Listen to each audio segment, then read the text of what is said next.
تمام تر باتوں پر گفتگو کریں گے. میرے ساتھ موجود ہیں زاہد خان صاحب جو کہ زاہد خان فاؤنڈیشن کے روح رواں ہیں, اور ان کا جو موٹو ہے, ان کا جو مقصد ہے, وہ مقصد یہ ہے کہ نوجوانوں کو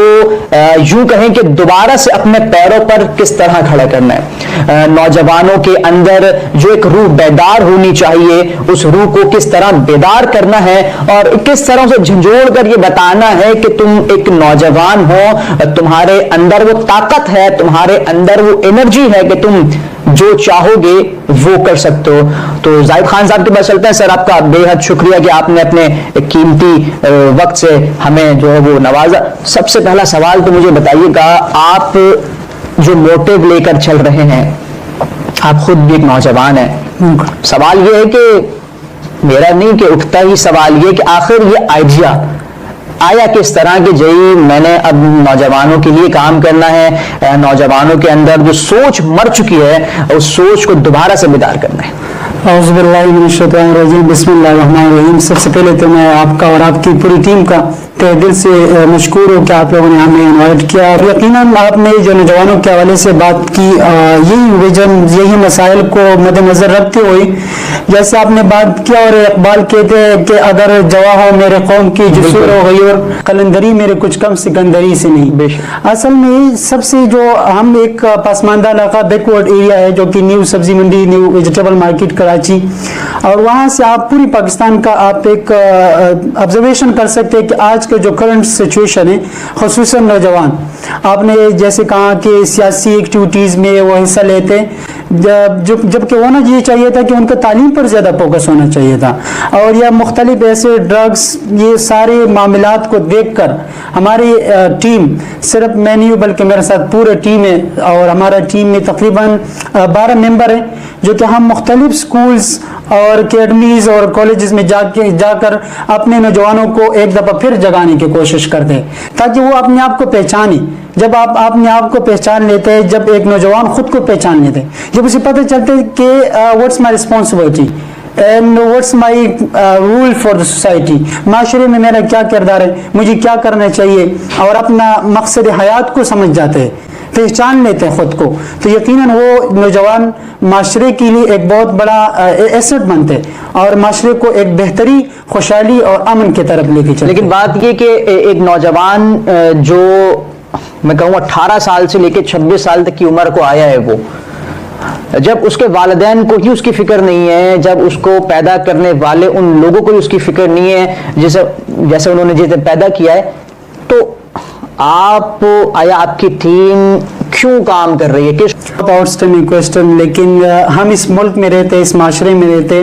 اور سب سے پہلے کہ کوئی بھی کسی بھی آپ والدین سے آپ پوچھیں تو وہ چاہتے ہیں کہ ان کے بچہ یا بچی جا کے ایک بڑے مقام تک پہنچے, وہ ایک اچھے لیول تک پہنچے, وہ کچھ کر کے دکھائے. لیکن ایسے بھی ہوتے جیسے ہم نے بتایا کہ ان کو اپنے بچوں کو پتہ بھی نہیں ہوتی ہے کہ بچے کیا کرتے ہیں, وہ ان کی کیا ایکٹیویٹیز ہے, لیٹ آتے ہیں یا نہیں آتے. لیکن ہماری ایک ذمہ داری ہے, ان نوجوانوں کو ایک بہت بڑی ذمہ داری سونپی گئی ہے اقبال کی طرف سے. ڈاکٹر علامہ محمد اقبال نے نوجوانوں پر بہت زیادہ کام کیا. وہ جب بھی بات کرتے تھے نوجوانوں کی بات کرتے تھے, کہ کیونکہ نوجوان ہی وہی جو طبقہ ہے جو ملک کو ایک نیا ڈائریکشن دے سکتے. تو اگر والدین کام نہیں کرتے, جو والدین ان کو اگر فکر نہیں ہے, تو ہماری تو ذمہ داری ہے. ہم نے سوچا پوری ٹیم, ایک وقت تھا کہ ہم بیٹھے تھے پورا ٹیم, تو ہم نے سوچا کہ زندگی تو ویسے بھی گزارنی ہے, کریں کیوں نہ آپ قوم کے لیے کچھ کریں, کیوں نہ آپ معاشرے کو ایسے بہتر ایک ایسے اسٹیٹ پر لے کے آئے جس سے معاشرے میں ایک امن, خوشحالی, جہاں لوگ بڑے پریشانی کے شکار ہیں, والدین کو ٹائم بھی نہیں ملتے ان چیزوں کے لیے. لیکن کیا آپ کو لگتا ہے کہ جس مقصد کو لے کے, جن مقاصد کو لے کر آپ کام کر رہے ہیں,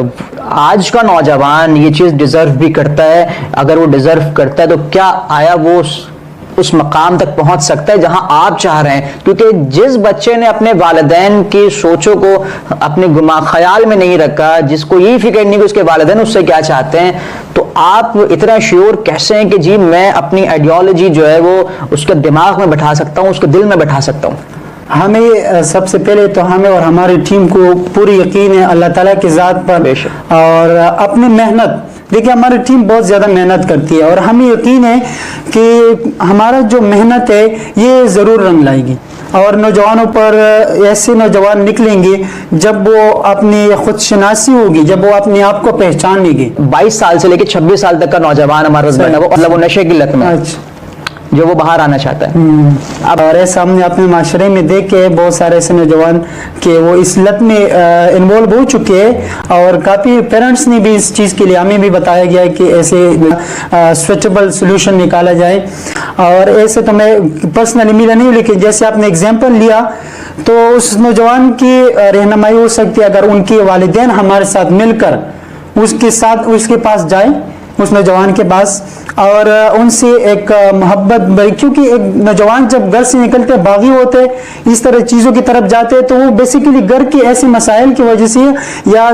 والدین کے فیصلوں کی وجہ سے وہ باہر جاتے اس طرح سچویشن میں جاتے، لیکن جب ان کے والدین اور فیملی اور ہماری ٹیم اگر جائے گی اور ایسا ایک اسٹوڈنٹس یا ایسا ایک نوجوان، تو مجھے یقین ہے کہ ہم جب ان کو ان کے مقاصد بتائیں گے، جب ہم انہیں بتائیں گے کہ اللہ تعالیٰ نے آپ کو ایک خاص مقصد کے لیے بھیجا ہے، اور یہ جو چیز ہے جو کہ آپ کی دنیا کی بھی اس میں تباہی ہے اور آخرت کی بھی تباہی ہے، جب آپ اس کو ایک کنسیشن دیتے ہیں کہ آپ اس کام کو اسی طرح سے اس سے اپنے آپ کو بچانے کی کوشش کریں، اور بائی دا ٹائم آپ اس کو لے کے چلتے ہیں، تو مجھے یقین ہے کہ میں اس شخص کو اپنے ٹیم کو ایسے بھی بنا سکتا ہوں۔ اس کا پلان بی بھی تیار ہے جی، پھر سے میں نے اس طرح چلنا ہے۔ اس کے لیے ہمارا یہ کوشش ہوگی کہ ابھی سے ہم نے ایک پلاننگ کی ہے لاسٹ سیٹرڈے کو کہ ہماری ٹیم ہر علاقے میں انفلوئنس بنائے گا، وہاں پر ایک ایسے شخص جہاں پر معاشرے کے جتنے سماجی یا سیاسی شخصیات ہیں ان سے ملے گا، اور وہاں پر ایک ایسے ہمارا ایک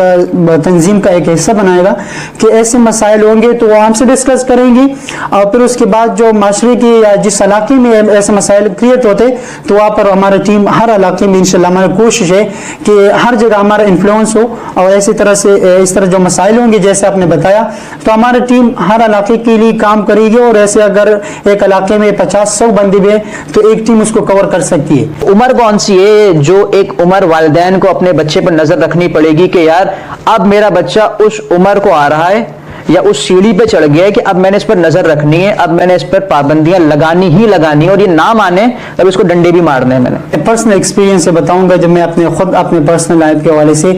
کہ جو 18 سے 25 سال کے آپ لے لیں، یہ جو 7 سال ہے نا، اس میں انسان اچھے اور برے کو پراپرلی سمجھ بھی جاتے، اور پھر اس کے بعد وہ ڈیسائیڈ کرتے کہ میں نے کون سا ڈائریکشن لینا ہے۔ اسی سچویشن میں ایسا ہوتا ہے کہ اگر والدین اپنے بچوں پر نظر بھی رکھیں اور ان کو جو کہ سوشل میڈیا اور مختلف چیزوں سے بھی بچا کے رکھیں، اور پھر ان کا جو گول ہوتا ہے، ایک موٹیو ہوتا ہے، every person has some special goals to achieve that, کہ ان کا جو مقصد ہے اس میں اس کے ساتھ کوآپریٹ کریں کہ آپ اس کام کو لے کے چلیں، ہم آپ کو سپورٹ کرتے ہیں، تو یقیناً جب اس کے پاس مقصد ہوگی اور ان کو کنٹرول ہوگی اپنے آپ پر، تو پھر وہ اپنے مقصد کی طرف اور ایک خوبصورت لائف کا جو ہے نا وہ ایک ڈائریکشن بنائے گا، اور ایک میں سمجھتا ہوں کہ جب اس کے پاس گول ہوگا، مقصد ہوگا، تو وہ آگے جا سکتے ہیں۔ اگر مقصد نہیں ہے، وہ کہتے ہیں نا کہ life without purpose is nothing, آپ کی اگر زندگی میں مقصد نہیں ہے تو پھر آپ وہی عام زندگی گزاریں گے اور قبر تک لے کے چلیں گے یہ چیزیں، چاہے آپ اگر کوئی ایک اسٹوڈنٹ ہے یا نوجوان ہے نشہ نہ بھی کرتا ہو، لیکن عام زندگی گزارتے تو وہ میں اس کو زندگی نہیں سمجھتا۔ عام زندگی سے مراد عام زندگی سے کہ آپ ایک مثال طور آپ تعلیم حاصل کر لیتے اور آپ ایک جاب کرتے، ایک اسپیسیفک کیٹیگری یا اسپیسیفک آپ ایک اپنے دائرے میں رہتے۔ میں زندگی اس کو کہتا ہوں جو دوسروں کے لیے جیتے، جو معاشرے کے بارے میں سوچتے، جو کہ اقبال نے ہمیں بتایا کہ آپ نوجوان جو ہے نا ملک کی تقدیر کو بدلنے میں کوشش کریں۔ یہ نہیں کہ اگر آپ تعلیم حاصل کر لیتے اس کے بعد آپ آؤٹ سائڈ جاتے، ابروڈ کنٹری جاتے، تو آپ کی جو رسپانسبلٹی ہے ملک کے لیے وہ تو نہیں ہوئی۔ ٹھیک ہے، اب اقبال کو سمجھنے کے لیے ہمیں فارسی آنی چاہیے، نوجوانوں کے لیے مشکل نہیں ہوگی؟ اقبال کا جو فلسفہ ہے وہ واقعی میں بہت ایک واسٹ، ایک وسیع ہے، واقعی میں اس کو پڑھنا تھوڑا مشکل ہے کیونکہ اس کے لیے فارسی زبان سیکھنی پڑے گی، لیکن اس کی تشریح بھی ہے اردو میں سمپل اردو میں آپ اٹھا سکتے, اس کو پڑھ سکتے, اس کو سمجھ سکتے. اگر اقبال کو پورا سمجھنا تو میں سمجھتا ہوں کہ ویری ٹف اینڈ انویٹیبل, لیکن اگر ہم ان کو تھوڑا بھی اسٹڈی کرتے, ان کی زندگی کے بارے میں دیکھتے. دیکھو جب اقبال کے بارے میں, علامہ محمد اقبال کی میں پڑھ رہا تھا کہ وہ جب فجر کی نماز پڑھتے تھے اس کے بعد وہ تلاوت کرتے تھے, اور فجر کے بعد جب وہ تلاوت کرتے تھے تو ان کی آنکھوں سے آنسو بہ رہے تھے, جس سے قرآن کی صفحات گلے ہو جاتے تھے. تو اس کے ساتھ جو شخص تھا جو اس کے ساتھ رہتا تھا, علی بخش, تو وہ کہتے ہیں کہ جب ایسا وقت آتے تھے, ایسا ایک ٹائم آتا تھا کہ مجھے کبھی کبھی دھوپ میں اس قرآن پاک کو رکھنا پڑتا تھا. تو وہ ایسے شخص کو آپ جب اسٹڈی کرتے تو واقعی میں سمجھتا ہوں کہ we should inspire by Iqbal. And Islamic history پر میں ہمارا ٹیم زیادہ سے زیادہ فوکس کرتی ہے کہ ہمارے بچے کو جو کہ آج کے آپ بالی ووڈ اور ہالی ووڈ کی جو ایکٹرز ہیں ان کو فالو کرتے, جب ان کو رول ماڈل آپ بتائیں گے, استاد بتائے گا, والدین بتائیں گے, ہمارے ٹیم بتائے گا کہ آپ کا رول حضرت محمد صلی اللہ علیہ وسلم میں, اس کے بعد صحابہ ہے, خلفائے راشدین ہیں, پھر سلطان صلاح الدین ایوبی, محمد بن قاسم, طارق بن زیاد. یہ جو تاریخ جب ہم نوجوانوں کے سامنے رکھیں گے, لیکن اس میں ایک ایسی, اس کے اندر ایک ایسا ایک جذبہ ہے, ایک ایسی کیفیت پیدا ہو جاتی ہے انسان کے لیے کہ وہ پھر ایک جگہ نہیں رہ سکتے, وہ واقعی میں قوم کے لیے کچھ کرتے. جس طرح آپ نے بات کی اسلامی تعلیمات کی, اسلامی تاریخ پر بات کر رہے ہیں آپ, اسلامی ہسٹری کو اگر ہم اسٹڈی کرتے ہیں تو پھر اگر نوجوان اس کو پڑھ بھی لے تو پھر مجھے یہ نہیں لگتا کہ اس سے یا تو وہ بگڑے گا یا وہ کسی غلط راہ پر جائے گا, نہ اسے آپ کے پاس آنے کی ضرورت پڑے گی. ہماری نوجوان نسل کا سب سے بڑا مسئلہ یہ کہ اس نے تاریخ کو بھلا دیا. ہم بھی یہ چاہتے ہیں ہماری ٹیم کہ ہم نوجوانوں کی اس چیز کے لیے انسسٹ کریں کہ آپ اسلامی تاریخ پڑھیں, آپ کا تاریخ بہت روشن ہے. آپ جب اس کو سمجھیں گے, اور یہ ہمارے جو کہ ویسٹرن سویلائزیشن یا آپ یہودیوں کو لے لیں, ان کا بیسیکلی پلان ہی یہ ہے کہ جو مسلم نوجوان ہے اس کو اس چیز سے دور رکھا جائے. کیونکہ پہلے کے زمانے میں ایسا ہوتا تھا کہ وہ جو ہمارے پاکستان میں انٹیلیجنٹ اسٹوڈنٹس ہوتے تھے, نوجوان ہوتے تھے, وہ یہاں سے کڈنیپ کیے جاتے تھے. لیکن ابھی کیا ہوتے کہ انہوں نے ان کا جو پالیسی ہے وہ چینج ہو گیا. انہوں نے موبائل کے ذریعے سے, سوشل میڈیا کے ذریعے سے نوجوانوں کا جو ذہن ہے وہ ذہن سازی, ایسا مائنڈ بنایا کبھی ضرورت نہیں ہے. ہمارے نوجوان ایسے ڈائریکشن پہ چلے گئے کہ ابھی ان کو عمدہ محنت کرنے کی ضرورت نہیں. اب آتا ہے نوجوانوں کی کیٹیگری. دو کیٹیگری ہم دیکھتے ہیں, ایک ہوتا ہے طبقہ امیر, ایک ہوتا ہے غریب. غریب کے پاس کھانے کو نہیں ہے, پریشان حال ہے, اور ایک امیر ہے. سب سے زیادہ مشکل کون سے طبقے کو بہتر بنانے میں ہوتی ہے, امیر کو یا غریب کو؟ یہ مجھے لگتا ہے کہ غریب جو طبقہ ہے ان کو صرف اتنا زیادہ ضرورت نہیں ہے کہ ان کو آپ تھوڑا سا صرف لیڈنگ کی ضرورت ہے. یہ لوگ ترسے, ان کو جو نا ایک کریوسٹی ہوتی ہے کہ کوئی آئے اور ان میں ایک ایسی موٹیویشن پیدا کرے, ان کو ایکسائٹڈ کرے. لیکن جو آپ نے بات کی نا امیر طبقہ, یہ لوگ ان کو ایک تو ہر قسم کی فیسلٹیز پرووائڈ ہوتی ہے, پھر ان کی جو لائف ہوتی ہے لگژری لائف ہوتی ہے, تو وہ کیا ہوتا ہے کہ ان لوگوں کو سمجھانے میں آپ کو بڑا ٹائم لگتا ہے کیونکہ وہ بگڑے ہوتے ہیں. اور جو غریب طبقہ ہوتے ہیں وہ بیسیکلی وہ پورٹی, غربت اور ان چیزوں کی وجہ سے اگر آپ ان کو تھوڑا سا لیڈ کرتے اسلامک پوائنٹ آف ویو سے, یا آپ کو ان کو تھوڑا سا امید دیتے, تو میں سمجھتا ہوں وہ اس چیز کو بہت کم ہم نے ایکسپیرینس کیے کہ وہ لوگ بہت جلدی سے انسپائر ہو جاتے ہیں. نقصان دہ کون ہے معاشرے کے لیے؟ دونوں نقصان دہ, آپ دیکھیے دونوں کی طرف نقصان دہ, لیکن غریب اس لیے ایک نقصان کی شکل اختیار کر لیتے ہیں. وہ وجہ یہ کہ جب گورنمنٹ آپ کے ایسے ہو یا آپ کا جو سسٹم ہے جب غریب اسٹوڈنٹس کو یا نوجوان کو اس کا حق نہیں ملتے, تو وہ پھر جو ہے نا نقصان کی طرف جا سکتے ہیں. کیونکہ ایجوکیشن سسٹم میں نے دیکھے جو کہ ایسے اسٹوڈنٹس جو کہ ایسے پسماندہ علاقوں سے تعلق رکھتے ہیں تو ان کو پراپر رائٹس نہیں دیا جاتے, اور اس کے لیے میں بہت کمپلین کرتا ہوں کہ ایسے اسٹوڈنٹس کو اپرچونیٹیز دینی چاہیے, کیونکہ وہ بہت زیادہ قابل ہوتے ہیں ایز کمپیئر ٹو امیر لوگ,